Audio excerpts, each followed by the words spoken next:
Did you know that in 1963, the Supreme Court banned the reading of Bibles in public schools? Um,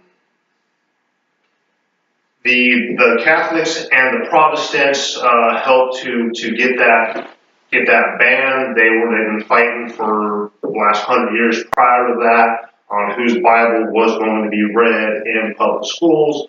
So they decided to help the ban on Bible, so one religion wouldn't read the other religion's type of Bible in school. That was cited in the Supreme Court's rules against Bible reading in public schools out of the Salem Press in 1999. I come from California, where churches are far and few between. People live in sin. People do whatever they want to do, however they want to do it. There's a lot less respect from people towards other people, towards authority, so on and so forth. I watched the violence at public schools increase, watching the news, watching YouTube videos. You can watch, young adults, teenagers, cussing at police officers, hear stories about them going off on teachers. There is lack of respect in the classrooms. The late 90s, we saw the onset of the school shootings. Another 10 years past that, you started seeing suicides from students, due to cyberbullying, due to, regular bullying. We are losing as a society. We're losing our morals and our compass, our sense of direction. Some kids in school nowadays, they're lost, they're confused, they're turning toward drugs, they're turning towards alcohol, listening to music that reaffirms that type of lifestyle. They have lack of respect for their elders, for their teachers, for their policemen. They think it's okay to cross-dress. The younger generations is trying to press for the using of opposite sex bathrooms. The trend of school shootings started in '99 with the Columbine incident, where the two students came in, shot 23 students, and then they turned around and they shot themselves, as James Brooks explains in the New York Times.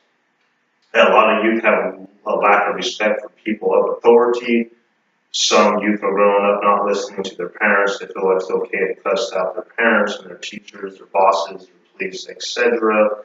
They have forgotten, a key Bible verse here would be honor your mother and your father so that you may live long in the land the Lord's given to you, which is found in Exodus 20:12, which just, comes down to some of the stuff that you do learn from the Bible to respect your mother, your father. It goes into more detail onto, loving your neighbor, so on and so forth. Some kids in that generation has a complete lack of concern or discipline in their lives. Kids are getting other kids pregnant while they're still kids. They don't know how to act as a family. A prime example of that would be what happened in Brookhaven last week, where the band show displayed the students acting as doctors and lab technicians holding a student on the ground dressed up as a police officer. That just shows me that there is lack of discipline and a lack of morals with some kids, as Bryce C. Harris and Teresa April explained in last week's Mississippi Clarion Ledger.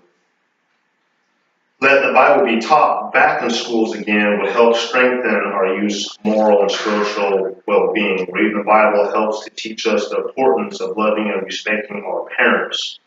The Bible goes through the Ten Commandments, and there's a bunch of stuff in there that is a good compass for us to live our lives by and how to act.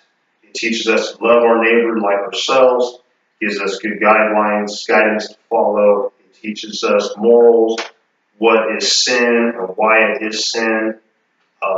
Our country is based on religious works of our founding fathers. If you look back onto our Declaration of Independence, our Bill of Rights, our other articles that were written, it's all based on God. It's based on men that were religious. If it was Christians, Catholics, Protestants, they were still all Christians.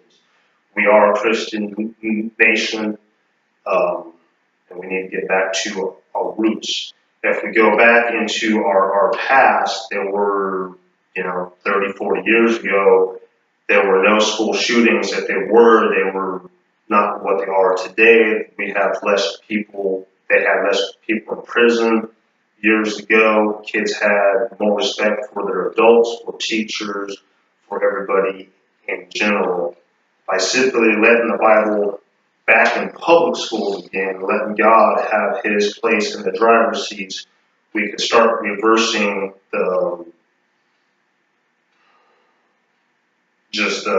pain and the suffering that we see in the schools and in society in general. Most people are lost. As years goes on with the Bible, if it does get reintroduced to our schools, our country can start getting back on the right track. Being more humble, being more respectful, the family unit being more than what it's supposed to be, the man being under God, the man protecting his wife and caring for his wife, thus the wife being above the kids, and being the nurturers of the kids. The way it is now, a lot of that's not out there anymore. Having the Bible being brought back would help get accountability and morals back. People with a strong faith will usually have better morals and responsibilities. Men would feel the need to stay around to be a dad versus the way it is now. A lot of men go out and get women pregnant. They don't stay around. Having the Bible back in schools, would teach boys how to be men. It would give boys spiritual leaders and advisors to look up to versus what we have now. They're looking up to sports stars who do drugs. We need to get more healthier. This would bring more healthier role models into the schools. It may help the teenage pregnancy problem. Having good spiritual leaders would help. Tony Evans is one that comes to my mind, which is where I take the family tree down. I know that comes from other places too. That's where I first kind of read about that.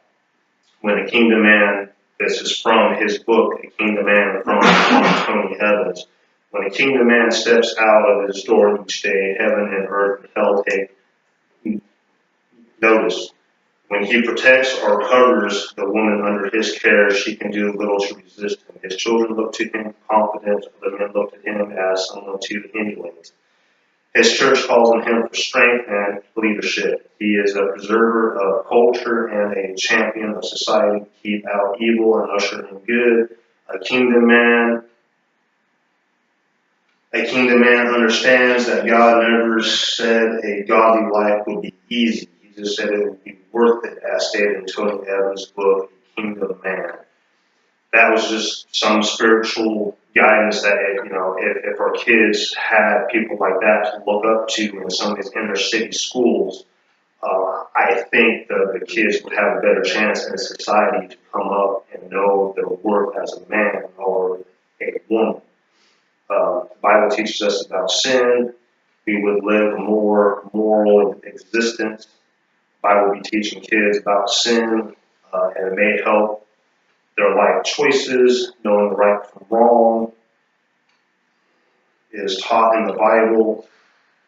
It gets us closer with God. Just reading the Bible and knowing what the verses are and having somebody teach you the Bible, going through, grades K through 12 would help.